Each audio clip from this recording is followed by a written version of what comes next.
Okay, hello everyone. My name is Petterson. As just mentioned, I'm very happy to be blamed for causing this symposium to happen so far. It's been very good, I think, and I'm looking forward to the rest of the symposium as well. So I'm at Mälardalen University, a university with two campuses located in Eskilstuna and Västerås. And I'm sure you're very well aware where that is. I will say that is some 100 kilometers west of Stockholm, or Stockholm is 100 kilometers east of us, if you prefer. We have, just to set the scenes a little bit, we have 16,000 students at the university, which amounts to, 7,500 full-time equivalents, roughly. Staff is just over 1,000 persons, 91 professors, 15 PhD students, of which 73 are external, so they're employed somewhere else, but they're being research educated at our university. We have 145 international agreements in 47 countries, and we're happy to collaborate with TU Dublin, obviously.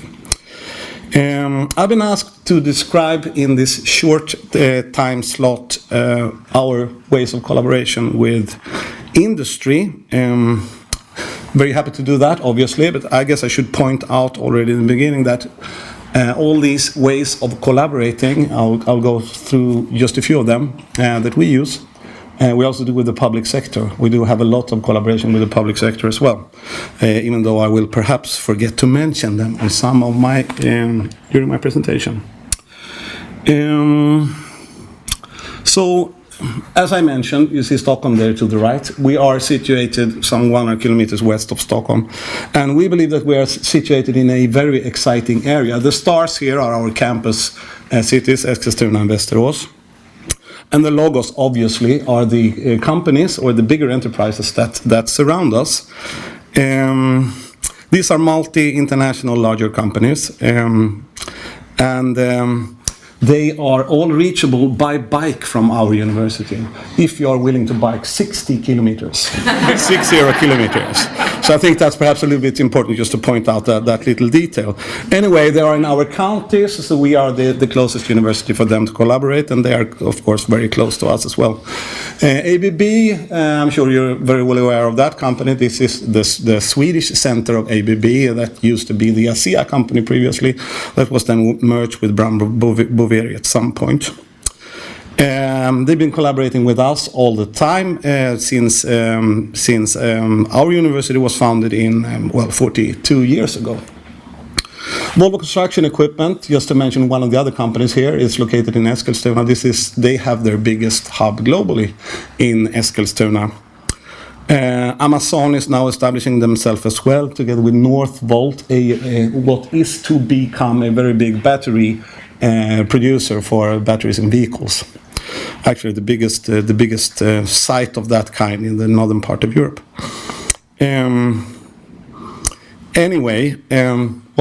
This is the surrounding in which we sit, and of course, as I mentioned, we have the municipalities of our campus cities as well, and the counties, the two counties in which we are. So this is our vision. University. And it has been, I should say, more or less the same vision since we were founded 42 years ago. That is to be a strong university, a co-producing university. And I'm very happy to hear that you actually use that term in English too, because it's not supernatural to use that term in Swedish, I should say.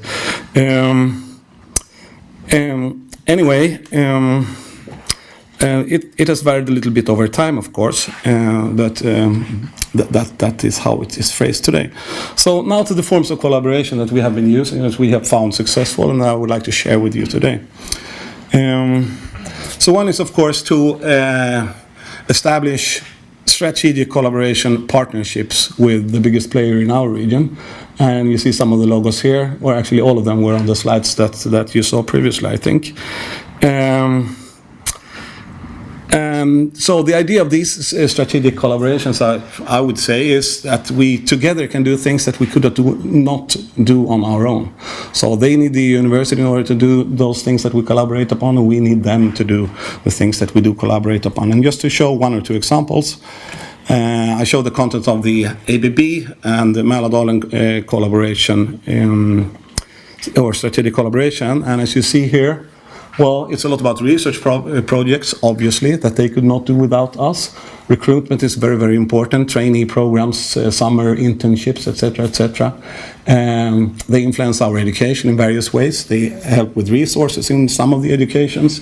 They also help with the curriculum in some other of the education. Well, this is all agreed upon in a formal agreement that we revise every 3 or 4 years. And of course, we meet on many different levels in between these two organizations in order to realize this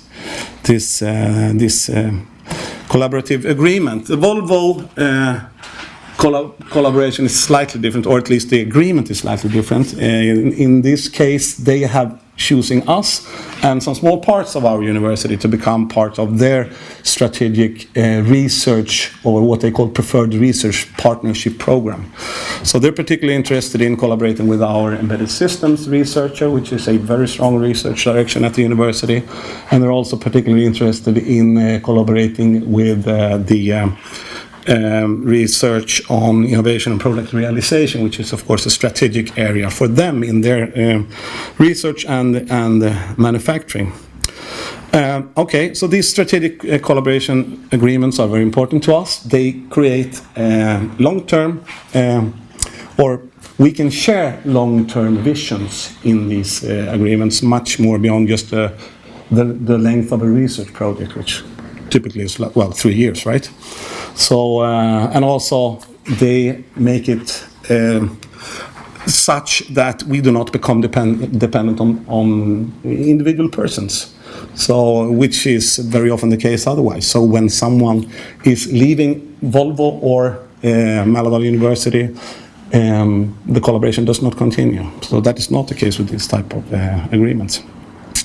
Okay, so these are the bigger enterprises, and when we do collaborate with the bigger enterprises, obviously we also, in those projects, have SMEs to quite a great extent, but it's always difficult for the universities to find ways of collaborating with the SMEs, at least that's my opinion, if it's not together with the bigger companies. So we have a number of collaboration platforms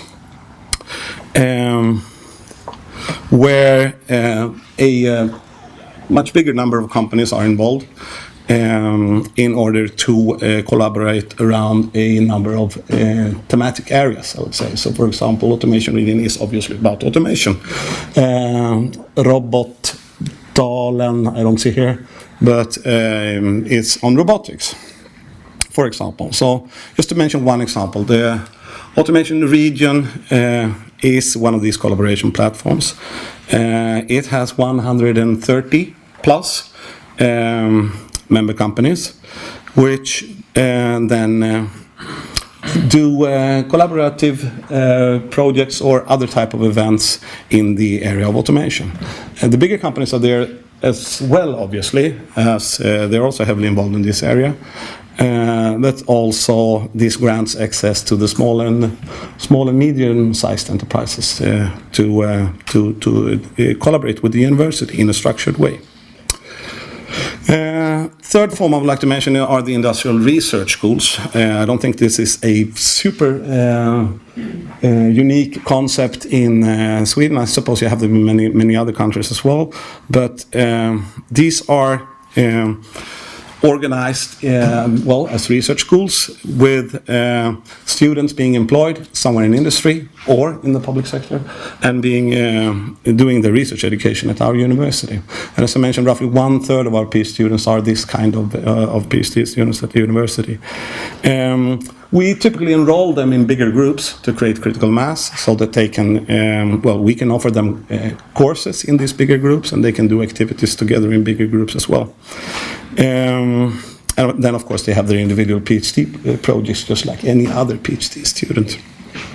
So we have a number of those research schools as well.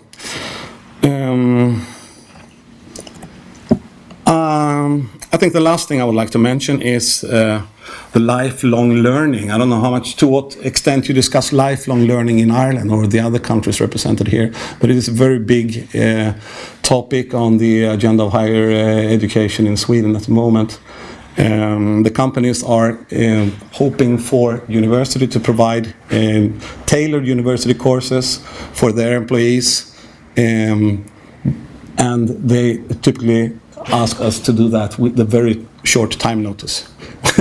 Sure, you're aware of that, right? In order to provide competence to the labor market, I mean, we need to develop. Sometimes we need to recruit people. We need to develop the programs. And then the programs are a few years.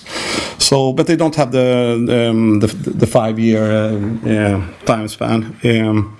Typically, well, they can have that, of course. In the strategic agreements, we discuss these type of topics to quite a big extent as well. But anyway, there is a big discussion in Sweden right now that universities should provide this type of educations, and we have been looking at doing that in various ways. And one of the programs we have now is a master program for process and methods for developing software-intensive systems called PROMPT. This is a very digitized form of learning, where many of the lectures are being digitized, and they come to school to do labs and things. In the other programs, we have tried to find other forms for the student to be able to work and study at the same time. Then, as one example, we have them to come a particular day of the week to school, and then or to the university to meet with other colleagues from other companies, which has proven to be a very big added value, at least according to the companies and the enterprises. They really appreciate that. And of course, these are all developed in collaboration with our industrial partners as well, and often they also provide some type of support with teaching or so. So these are the collaboration platforms I wanted to mention in this short speech. They are very important instruments to us. As I mentioned earlier, to create long-term engagement between us and these departments, and also make sure that they are not dependent on single persons. I'll stop here. Thank you very much. I look forward to the panel.